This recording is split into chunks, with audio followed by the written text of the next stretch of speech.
go then, you and I, when the evening is spread out against the sky, like a patient etherized upon a table.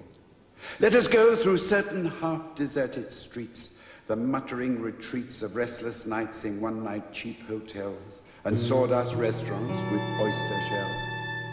Streets that follow like a tedious argument of insidious intent to lead you to an overwhelming question. Oh, do not ask what is it. Let us go and make our visit. There will be time. There will be time to prepare a face to meet the faces that you meet. There will be time to murder and create. And time for all the works and days of hands that lift and drop a question on your plate. Time for you and time for me. And time yet for 100 indecisions and for 100 visions and revisions before the taking of a toast and tea. In the room the women come and go talking of Michelangelo. And indeed there will be time to wonder, do I dare? And do I dare? Time to turn back and descend the stair with a bald spot in the middle of my hair. They will say, how his hair is growing thin. My morning coat, my collar mounting firmly to the chin, my necktie rich and modest, but asserted by a simple pin.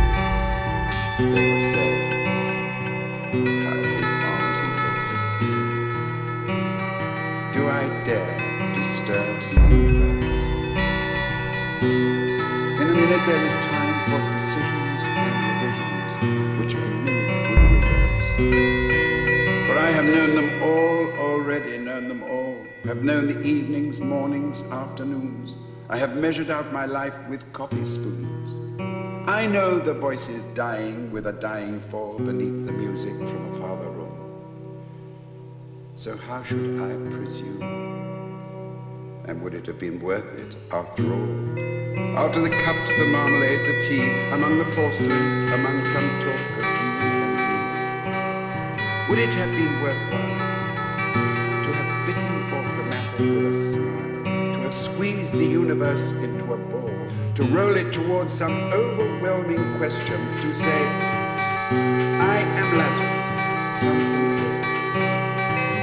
I have come back to tell you all, I shall tell you all. Settling a pillow by her head should say, that is not what I meant at all. That is not it at all. And would it have been worth it after all? Would it have been worthwhile after the sunsets and dooryards and the sprinkled streets, after the novels, after the teacups, after the skirts that trail along the floor, and this and so much more? It is impossible to say just what I mean. But as if a magic lantern threw the nerves in patterns on a screen, would it have been worthwhile if one, settling a pillow or throwing off a shawl and turning towards the window, should say,